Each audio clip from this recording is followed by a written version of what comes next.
疲れ様です。野良之助です。いつもご視聴ありがとうございます。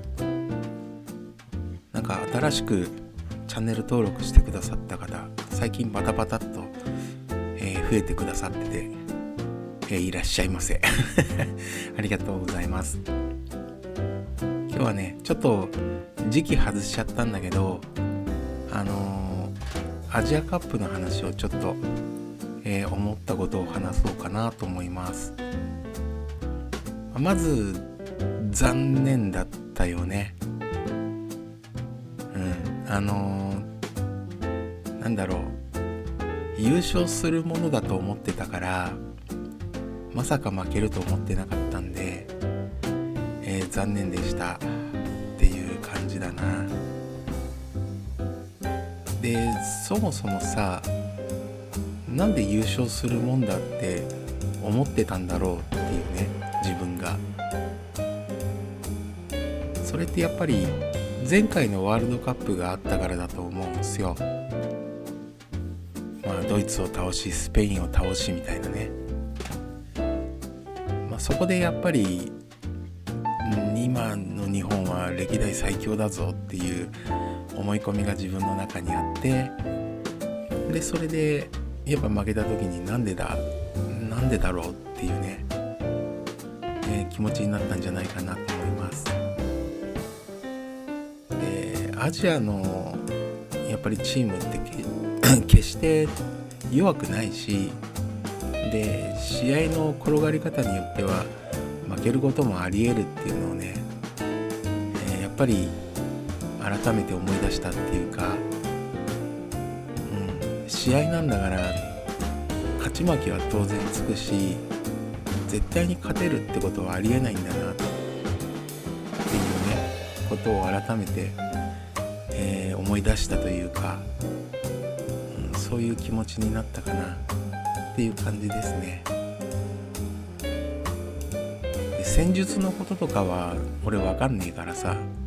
分かるっていう人ほど分かんねえから、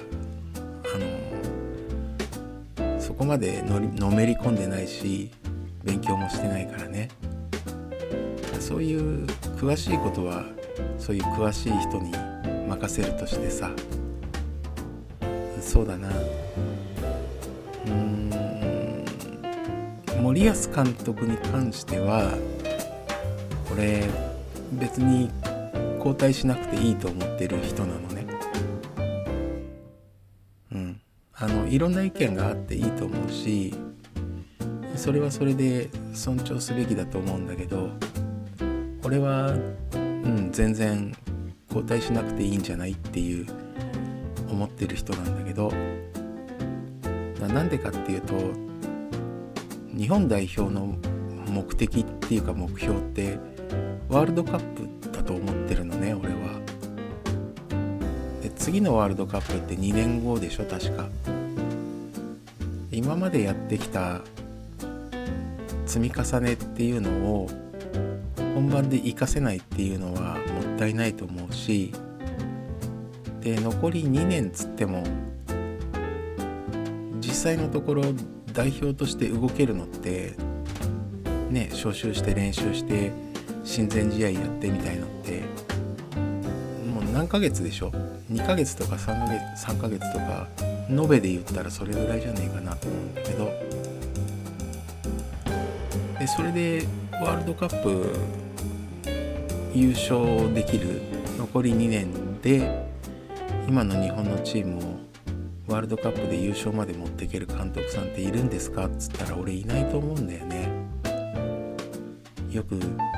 外国人監督をって言ってるんだけどさ、いう声が聞こえるんだけど、俺はもう外国人監督にお願いするべきじゃないと思っていて、っていうのはやっぱり自分の国の人からそういう指導者を出していかないと、チームは強くなっていかないんじゃないかなっていう気はするんですよ。例えばだけど、ブラジル代表なんかはさ、ちゃんと調べてないけど、サッカー強いとこどこっつったらブラジルでしょ。今はヨーロッパとかもあるんだけどさ、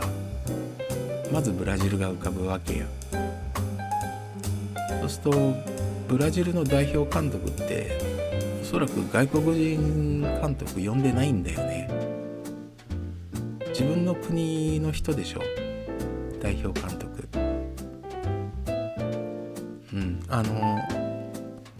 俺らの頃ってさ、昔話じゃないけど、まずね、カズがセリエ A 行ってとかさ、でジョーがスペイン行ってとかさ、中田秀がペルージャ行ってさ、で小野が俊介がみたいなで行っただけでやっぱりすごく取り上げられてたじゃないですか。で今ってもうなんだろうな、何人海外で活躍してるか分かんないし、選手が下手したら何十人何百人でしょ。でもじゃあ指導者として、日本の人がどっかで監督やってる、海外で監督やってるってどれぐらいいるんだろうって思うんだよね。特に例えば南米であったりとか、あとはヨーロッパのトップリーグで監督をやってる人、もしくは監督に招聘された人ってどれぐらいいるんだろうかっつったら、俺限りなくゼロに近いんじゃないかな。俺知らないんだけど、俺が知らないだけで言ってる人いるのかもしれないけどさ、やっぱ海外にそういうね、海外でプレーしてる選手たちを指導できる海外の経験のあるコーチ陣、スタッフ、監督っていうのを今後作っていかなきゃいけないと思うんだよね。監督の仕事って一つはやっぱり調整力っていうのは必要になると思うんすよ。わかんねえけど、俺日本代表の監督やったことないからわかんねえけどさ、でも監督っていう名のつく職業であれば大概そうじゃないかなと思ってて、例えば、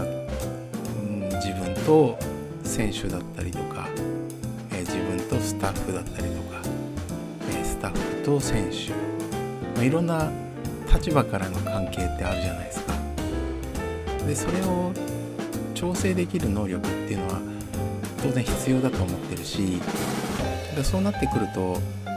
やっぱりコミュニケーションの部分であったりとか、あとはなんていうのかな、文化の違いみたいなのはやっぱり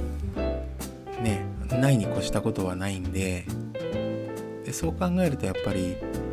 自国の監督、自国のコーチっていうのを、コーチはね、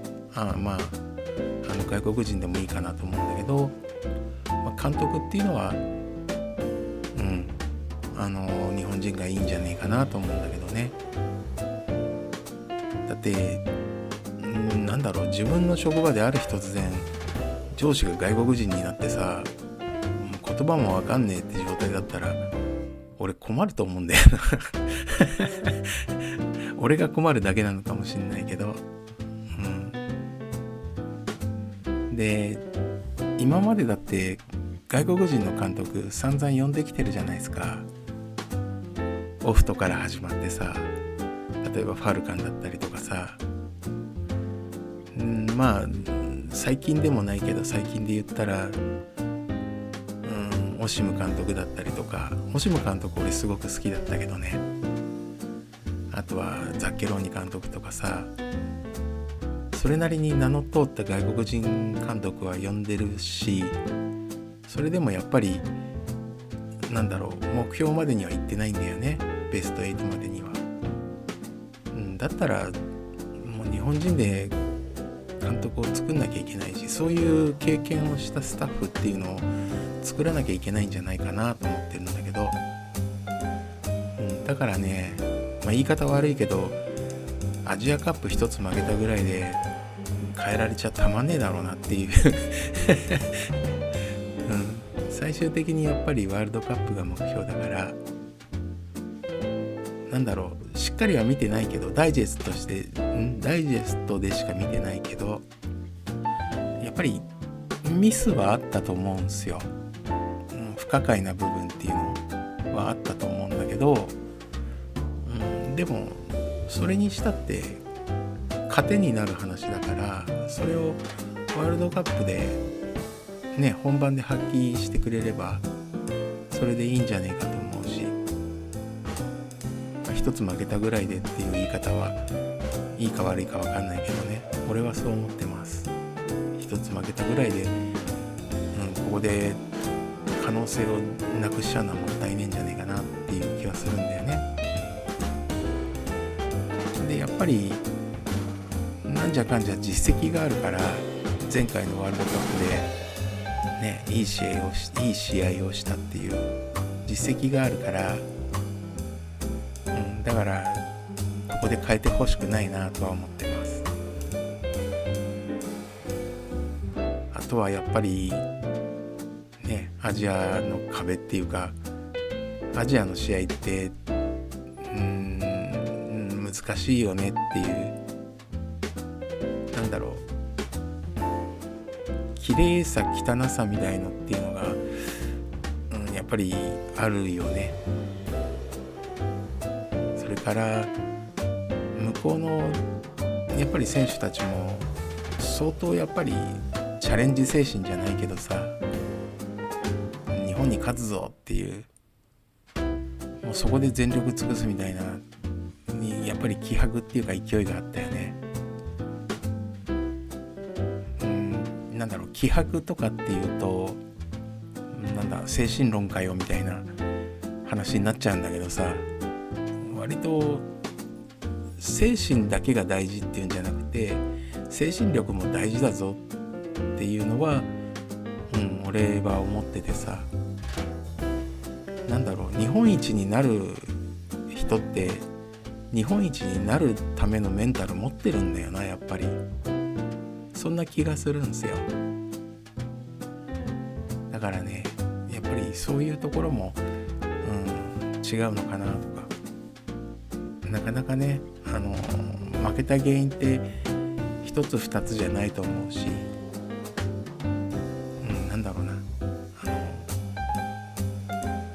負けに不思議なしじゃないけど、やっ